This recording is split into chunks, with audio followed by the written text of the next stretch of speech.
આજે એક એવી વાત તમને પૂછવા માગું છું, ક્યાં તો કહેવા પણ માગું છું. કદાચ તમને દુઃખ તો થશે, પણ કદાચ વિડીયો પૂરો થશે ત્યાં સુધીમાં તમને એ વાતની અહેમિયત શું છે તે કદાચ ખબર પડી જશે. આપણે આખી જિંદગી લોકોને ખુશ કરવામાં જવા દઈએ છીએ, બરાબર છે ને? આખી જિંદગી આપણે જ્યારથી આપણામાં સમજ આવી, એક નાના છોકરામાં જ્યારથી સમજ આવી કે સિનિયર જુનિયર કેજીમાં છે ત્યાં સુધી નિર્દોષ ચાલે છે.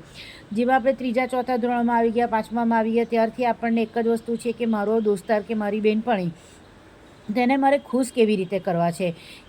કયો નાસ્તો હું લઈ જઈશ તો એ ખુશ થશે, કઈ એની માટે ચોકલેટ લઈ જઈશ તો એ ખુશ થશે, ક્યાં તો કયા પેન્સિલ રબર કે ઇરેઝર લઈ જઈશ તો એ ખુશ થશે. ત્યારથી આપણી જિંદગીની શરૂઆત થઈ જાય છે કે આપણે લોકોને ખુશ કરીએ છીએ.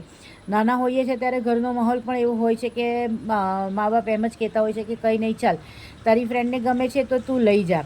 ઘણી વખત મા બાપ એવું સમજાવતા પણ હોય છે કે તારી પસંદનું પણ એ લાવે છે કે નહીં તે તું જોજે. પણ આપણી એજ એટલી બધી કાચી હોય છે કે આપણને લગભગ 20 વર્ષના ન થઈએ ત્યાં સુધી આપણને સાચું ખોટું શું છે તે ખબર જ નથી પડતી. આપણે એ સમજવા જ નથી માંગતા કે સામેવાળાની ખુશી માટે આપણે કરીએ છીએ, પણ શું સામેવાળા પણ આપણી ખુશી માટે દર વખતે બધું કરીએ છીએ? કોઈ દિવસ જોતા નથી. આપણે હંમેશા એક જ વસ્તુને ધ્યાનમાં રાખીને જઈએ છીએ કે મારો ફ્રેન્ડ છે કે મારી બહેનપણી છે, તેને મારી બધી વસ્તુથી ખુશી તો થવી જ જોઈએ. એ ખુશી એટલે થવી જોઈએ કે એ ખુશ હશે તો એ મારી સાથે વ્યવસ્થિત વાતો કરતો રહેશે, એ ખુશ હશે તો મારી સાથે વ્યવસ્થિત બધી રીતે વાતો કરશે અને બધી જગ્યા પર મારી સાથે આવશે. ઘણી બધી વખત આપણે એની હામાં હા પણ મિલાવતા હોઈએ છીએ, જ્યારે આપણો સ્વભાવ એવો હોતો પણ નથી. જ્યાં સુધી 18-19 વર્ષના નથી થતા ત્યાં સુધી આપણને એ બધું કંઈ જ ભાન નથી થતું. આપણે ખાલી એટલું જ જોઈએ છે કે હા એને ગમે છે ને, કંઈ નહીં, મારો આ સ્વભાવ નથી તો પણ મને ચાલશે. એક ઉંમર એવી આવી જાય છે કે હવે આપણને એ વ્યક્તિથી, એ બહેનપણીથી ક્યાં તો એ ફ્રેન્ડથી આપણને કંટાળો આવે છે. કેમ? કારણ કે આપણો જે ઓરિજિનલ સ્વભાવ છે ને તેને આપણે દબાવતા જઈએ છીએ. પણ સ્વભાવ ક્યાં સુધી દબાવવાનો? આપણને એમ થાય કે કેટલા વર્ષો સુધી મેં ખાલી એની ચોઈસનું કર્યું છે, પણ એણે શું કોઈ દિવસ મારું ધ્યાન રાખ્યું છે? તો એ વાંક કોનો આવી ગયો? એ ભૂલ કોની આવી ગઈ? આપણે પછી બેસીને રડીએ છીએ અને કોઈને એવી વાત કરીએ છીએ, કાં તો ઘરમાં આપણે વાત કરીએ છીએ કે એ મારી માટે કંઈ નથી કરતી, એ મારી માટે કોઈ દિવસ ધ્યાન નથી રાખતી, એ મારી વાતોમાં હા નથી કહેતી. તો હું અહીંયા એક સવાલ પૂછીશ કે શું આપણે એની ભૂલ કરવાની છે આપણે અહીંયા? ના, એ ભૂલ આપણી છે. એણે કોઈ દિવસ આપણને એવું નથી કીધું કે એણે કોઈ દિવસ આપણને એવી ફરજ નથી પાડી કે હુકમ નથી કર્યો કે તારે આ લાવવું જ પડશે, તારે મારી માટે આ કરવું જ પડશે. ના, અહીંયાથી અટકી જાઓ. આ ભૂલ એની નથી, આ ભૂલ આપણી છે. આ ભૂલ આપણા કમ્ફર્ટેબલ ઝોનની છે. આપણે એવો ઝોન પસંદ કરી કાઢ્યો છે કે હું એ ઝોનમાં રહીશ તો એ મારી સાથે વાતો કરશે અને મારા દરેક મેસેજના જવાબ આપશે. આપણે કમ્ફર્ટ ઝોનમાં હતા.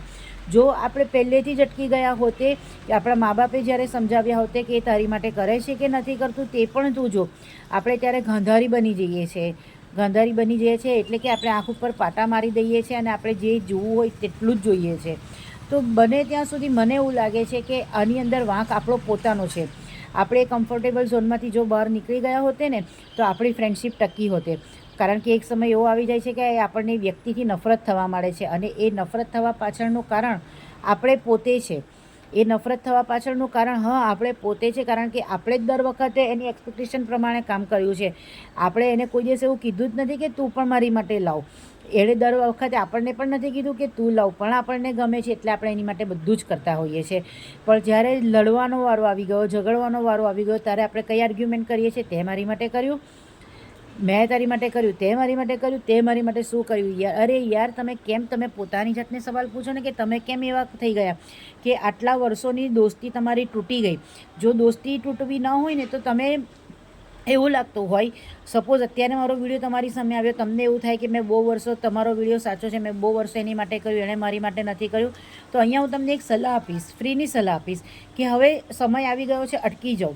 થોડીક એનાથી દૂરી બનાવી લો. થોડાક જે દિવસમાં 4-5 વખત મળતા હોય, કાં તો દિવસમાં 4-5 વખત ફોન કરતા હોય, દિવસમાં 50 મેસેજ કરતા હોય તેના 25 મેસેજ કરી કાઢો અને ઓછા કરી કાઢો. થોડોક સમયને સમય આપો. હવે થોડોક છૂટા થવાનો વારો આવ્યો છે. જેટલા તમે છૂટા થશો થોડાક, તેટલું તમારું એટેચમેન્ટ, તમારું બોન્ડ પાછું વધવા માંડશે.